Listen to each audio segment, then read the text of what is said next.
এই দাঁড়াও, তুমি এতক্ষণ কইছিলা তোমার আমি বলছি যে আমি তোমার বেলা ভাত খাওয়ামু। হাত বেলা কি লিগা? তুমি তোমার শরীর দেখছো, শুকাইয়া কাঠি হয়ে গেছো। এক কথায় যেটা কয় কাঞ্চন বড়ি। কি ভালো আছে? চুপ থাও তুমি, তুমি খালি দিন দিন শুকাইতেছো। একে তো দেখছি শুক নাই বিয়ের সময়, এখন দেখতেছি আস্তে আস্তে চোখ টোক মুখের মধ্যে ঢুকে যাইতেছে। দিন পরে ফেসটাই ব্লার হয়ে যাইব। তুমি কি আমার যত্ন করতেছো না অপমান করতেছো? দুইটাই। আমার নিয়ে এত চিন্তা করানো লাগবো না। আমারই লাগবো, মানুষ আমারই কয় তোমার জামাইটা দিন দিন শুকাইতেছে কি লেগে, মানসিক টেনশন এই সেই কত কি। চিন্তা করছি 7 বেলা টিপে ধরে খাওয়ামো। যতই খাওয়াই না কেন বন্ধু বান্ধবের লগে সবসময় ছোটাছুটি করলে জীবনে শরীর ভালো হইব না। আইসে এখন একটু আমি বাইরে ঘোরাঘুরি করি, এই রয়েছে সমস্যা। আর সমস্যাই আসলে যাবো। তারপর তারপর তোমার বানামো, তাও বিছানার উপরে বসে আমি খাবার নিয়ে আইতাছি। আবার খেতে বিছনার উপর বসে? ভাত তো আর একটা দুইটা খাওয়ামো না, বলে এক গামলা শেষ করানো লাগবো। আমি তো গরু। শরীর ভালো হইতে হলে গরুর মতোই তোমার আমার খাওয়ানো লাগবো। আমার শরীর কি সুন্দর, একদম তরতাজা শরীর। ওনারে দেখলে মনে হয় কি যে খায় না কিছু না, আর যে খায় ঘুরে ফিরে শেষ করে এলে, অথচ দোষ হয় আমার। আরের খাবার সব আমি খেয়ে এটাই মনে করে জামাইরে না খাই রাই। আমি মানুষের কথা শুনতে পারবো না, কয়ে দিলাম। এই লেগে নিজে উদ্যোগ নিছি, তোমার আমি মোটা বানাই সারমো। তোমার এই যে খাবার নিয়ে আন লাগবো না, আমি খাবার খাইতেছি নিজের হাত দিয়া। নিজের হাতে ভাত খাইলে মোটা যায় না, এটা তুমি জানো না? ও তার মানে বইয়ের হাতের খাবার খেলে মোটা হয়?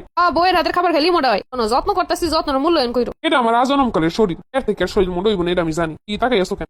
আমি যা কই আমার কথা মতো চলো, কয়ে দিলাম। কেন হইলে? ওই একটা সুইরা মারমো, তখন বুঝতে পারবা। কি বুঝতে পারো? বুঝবা যে বসছে মোটা অনেক দরকার আছে। আইসা আমার সুইরে মারবে? আমার এক হাতে যে শক্তি আছে, তোমার তা মাথা হইতে পা পর্যন্ত সেই পরিমাণ শক্তি আছে। তো হুমকার দাওয়ান লাগবো না, এরকম সেঙ্গিস কেনার টাউন যাইবো না। কি হয়েছে, খাওয়ান দাওয়ান খাই মোটা হইব, তরতা যাইব তা না। আগেও টাইম সারা বেটাইমে খাইতো, সারা দুনিয়া ঘুরে বেড়াইতো, এখনো তাই শুরু করছে। অথচ দায়ী সব আমার। তুমি এখন কই যাও? তাই একটু বাইরে হাঁটাহাঁটি করতে। ঘরে চলো, তোমার হাঁটাহাঁটি করানো লাগবো না। খাওয়াই দাওয়াই দিছি, এখন উনি হাঁটতে নামছে। জীবনেও শরীর তরতা যাইব না। উপরে খাওয়া দাও করে একটা বড় ঘুম দিবা। চলো এখন ঘুমাইতে চলো। পুরো ভাই আমার বিকেলে ঘুমায় না, হাঁটতে যাবো বন্ধু বান্ধব সব বাইরে।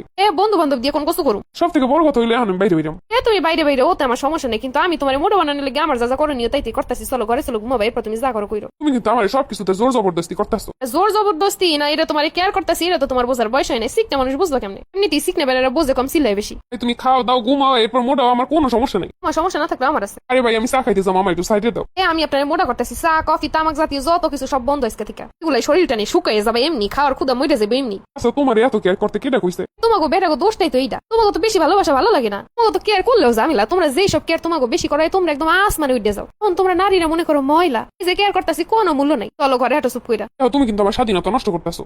আগে শরীর ঠিক করে এলেন, এরপর স্বাধীন হইবেন না। তোমার তো কিছু করতে কইতেছি না, যত্ন যা আমি নিতেছি। তোমার তো সমস্যা কিসে? ভাই আমার যা যত্ন আছে এটি চলবে, আমার এইগুলা লাগবে না। কত কিছু জানি না। তুমি আমার একমাত্র স্বামী, তোমার যত্ন করা আমার দায়িত্ব, তোমার মোটা বানানো আমার দায়িত্ব।